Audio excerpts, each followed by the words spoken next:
Assalamualaikum warahmatullahi wabarakatuh. Kami dari kelompok 3 ingin mempresentasikan materi mengenai zat aditif dalam bahan pangan. Yang pertama bernama Muhammad Naki Imani, yang kedua Nita Elia Hayawati, yang ketiga Nurdeyanti Nalita Dewi, yang keempat saya sendiri Nabila Afif Zulfa Adila dengan nomor induk mahasiswa 2071 90071. Baik, selamat menyaksikan video dari kelompok kami. Yang pertama terdapat pengertian dari zat aditif. Zat aditif ini merupakan senyawa yang sengaja ditambahkan ke dalam makanan dan terlibat dalam proses pengolahan, pengemasan, dan atau penyimpanan, tetapi bukan merupakan bahan ingredient utama. Zat aditif dan produk-produk degradasinya biasanya tetap di dalam makanan, tetapi ada beberapa yang sengaja dipisahkan selama proses pengolahan. Penggunaan bahan tambahan makanan dalam produk pangan yang tidak mempunyai risiko negatif terhadap kesehatan dapat dibenarkan oleh Permenkes. Yang kedua atau selanjutnya ini terdapat fungsi zat aditif dalam bahan pangan. Nah, yang pertama ini terdapat nilai gizi makanan, yang kedua nilai sensorik pangan, yang ketiga ketahanan penyimpanan pada makanan, dan yang keempat nilai yang praktis. Yang pertama terdapat nilai gizi pada makanan. Nah, di dalam nilai gizi makanan dalam zat aditif ini ditemukan seperti vitamin, mineral, asam amino, dan asam amino derivatif yang digunakan untuk meningkatkan nilai gizi pada makanan. Beberapa menu makanan tertentu juga memerlukan penggunaan zat-zat aditif seperti pengemulsi, pemanis, dan lain-lain. Yang kedua terdapat nilai sensorik pangan. Nah, di dalam zat aditif pangan ini contohnya seperti warna, bau, rasa, dan kekentalan atau tekstur yang penting untuk nilai sensorik pada makanan dapat menurun selama pemrosesan dan penyimpanan. Penurunan tersebut dapat diperbaiki atau disesuaikan dengan zat aditif seperti pewarna, pemberi aroma, atau penguat rasa. Ketiga, ketahanan penyimpanan makanan. Kondisi produksi bahan pangan dan distribusinya saat ini dituntut untuk lebih meningkatkan usia ketahanan dari suatu bahan makanan. Selain itu, situasi pasokan pangan dunia membutuhkan penjagaan kualitas makanan dengan menghindari kerusakan sebanyak mungkin. Perpanjangan masa simpan melibatkan perlindungan terhadap pembusukan mikroba, misalnya dengan menggunakan aditif antimikroba dan dengan menggunakan bahan aktif yang menekankan dan menghambat perubahan kimia dan fisik yang tidak diinginkan dalam makanan. Terdapat nilai praktis bahan pangan. Kecenderungan umum terhadap makanan yang mudah dan cepat saji atau makanan instan ini juga dapat menjadi alasan peningkatan penggunaan zat aditif. Hal ini secara implisit dipahami bahwa zat aditif makanan dan produk-produk degradasinya haruslah non-toksik dan digunakan dalam batas yang direkomendasikan. Ini berlaku sama untuk keracunan akut dan kronis, terutama potensi efek karsinogenik, teratogenik, atau juga bisa disebut sebagai menyebabkan cacat janin dan mutagenik. Secara umum diakui penggunaan zat aditif ini hanya untuk keperluan nutrisi, nilai sensorik, atau untuk pengolahan saja. Baik, itu saja yang dapat saya sampaikan, dan yang selanjutnya akan dijelaskan oleh teman saya. Selanjutnya yaitu jenis-jenis zat aditif dalam makanan. Berdasarkan asalnya, zat aditif terbagi menjadi dua, yaitu yang pertama zat aditif alami dan yang kedua zat aditif buatan. Zat aditif alami yaitu bahan yang berasal dari makhluk hidup. Zat aditif alami umumnya tidak menimbulkan efek samping yang membahayakan kesehatan manusia sehingga aman untuk dikonsumsi. Kemudian yang kedua zat aditif buatan yaitu bahan yang berasal dari bahan-bahan kimia yang melalui proses reaksi kimia. Penggunaan zat aditif buatan jika berlebihan jumlah yang dikonsumsi dapat membahayakan kesehatan tubuh. Kemudian berdasarkan fungsinya zat aditif terbagi menjadi 6. Yang pertama, pewarna. Bahan yang ditambahkan pada makanan atau minuman yang bertujuan untuk memperbaiki atau memberi warna agar makanan atau minuman yang disajikan lebih menarik disebut dengan istilah pewarna. Pewarna sendiri dibagi menjadi dua, yang pertama pewarna alami dan yang kedua pewarna buatan. Pewarna alami memiliki keunggulan lebih sehat dan tidak menyebabkan efek samping. Adapun kelemahannya yaitu cenderung memberi aroma khas dan rasa yang kurang diinginkan. Warnanya mudah rusak karena proses pemanasan, warnanya pucat, jenisnya terbatas. Kemudian pewarna buatan memiliki keunggulan yaitu harganya murah, praktis dalam penggunaannya, dan warnanya lebih kuat, serta jenisnya lebih banyak dan warnanya tidak rusak akibat proses pemanasan. Adapun kelemahannya yaitu dapat menyebabkan efek samping bila digunakan secara berlebihan. Berikut contoh pewarna makanan yang dapat kita temui dalam kehidupan sehari-hari. Pertama, warna ungu. Bahan alami yang dapat digunakan sebagai warna ungu yaitu buah anggur, ubi ungu.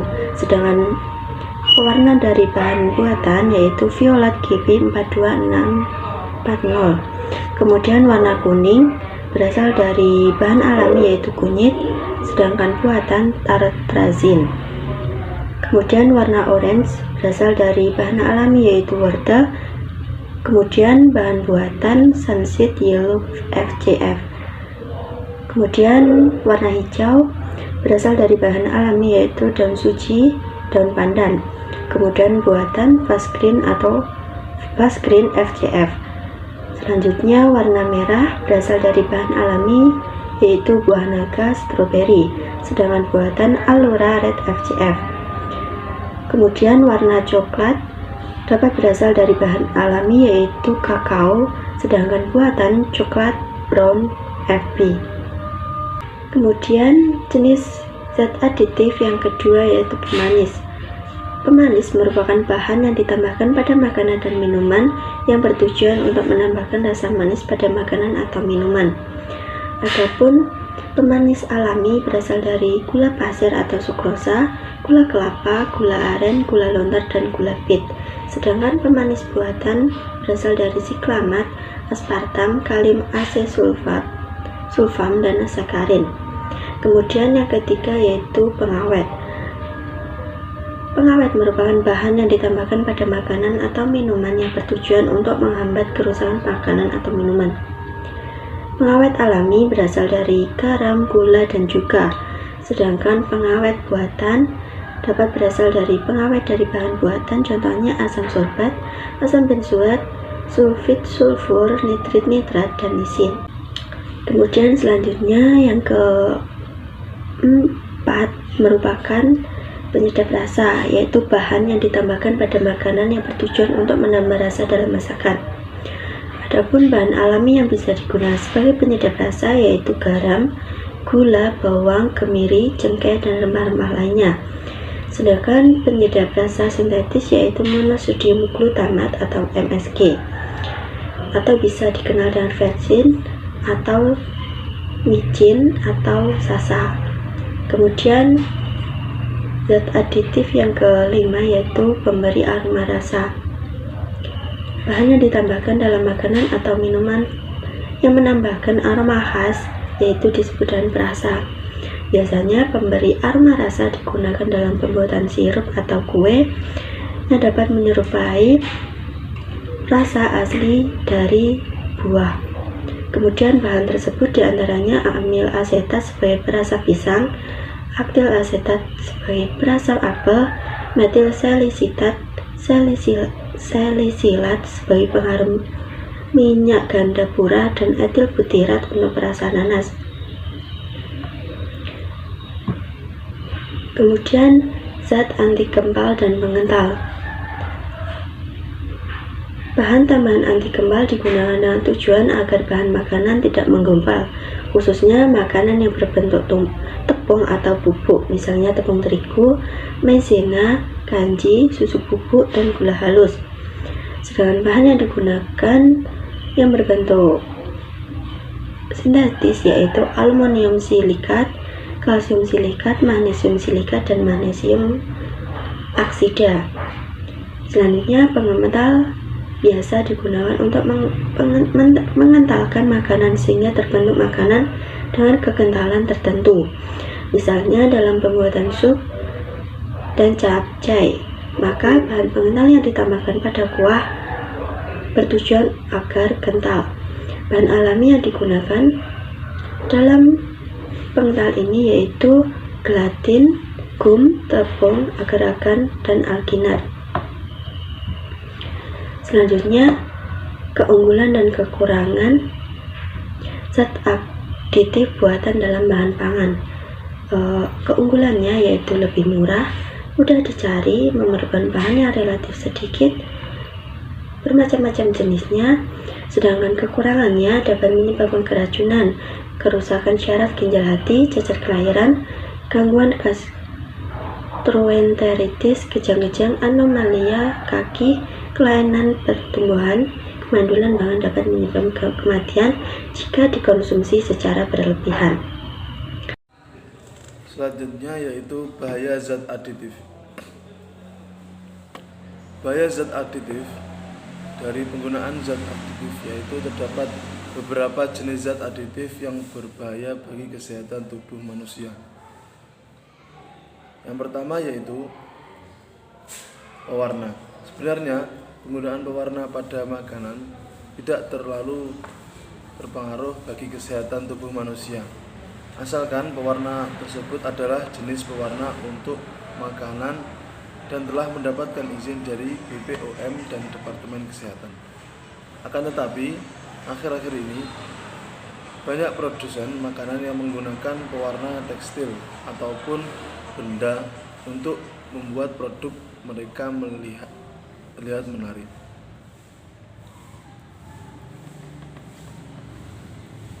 Yang kedua yaitu pemanis.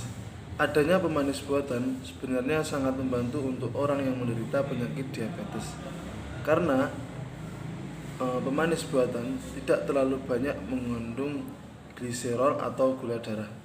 Namun, jika tidak disesuaikan dengan aturan, penggunaan pemanis buatan dapat menyebabkan kanker.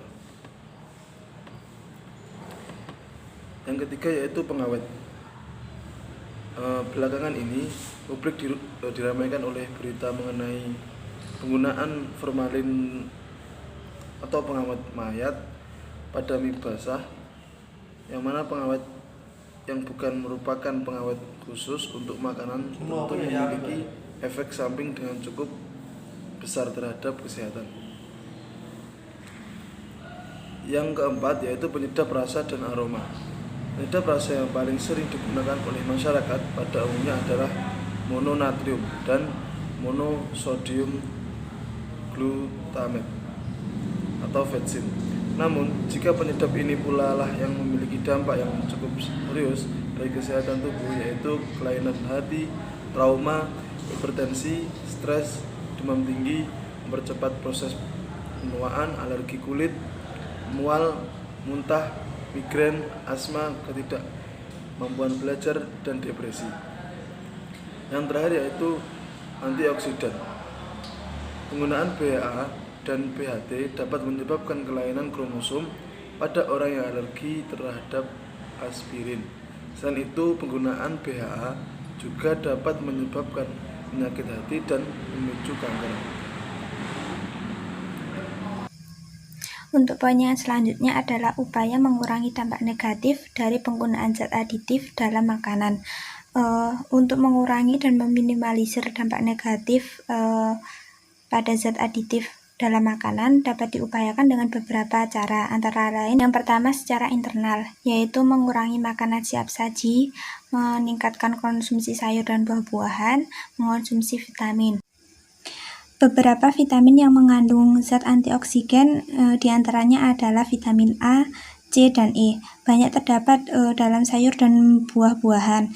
Asam folat yang terdapat pada brokoli, bayam, dan asparagus, beta-karoten, serta vitamin B3 atau niacin, vitamin D dalam bentuk aktif yaitu 1,25 hidroksi terdapat pada mentega, susu, kuning telur, hati, beras, dan ikan. Upaya selanjutnya yaitu memberi pengertian pada keluarga tentang bahaya zat aditif, mengawasi mengontrol pemberian dan penggunaan uang jajan, serta membiasakan membawa bekal makan sehat dari rumah.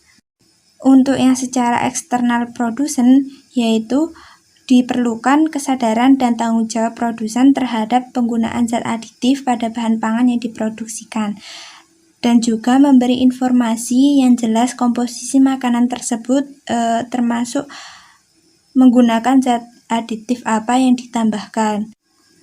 Dikarenakan pemerintah telah melakukan pengawasan dan menindak tegas produsen yang melanggar aturan yang berlaku, meneruskan kegiatan PMTAS yang mana itu program makanan tambah anak sekolah dengan memanfaatkan sumber makanan lokal.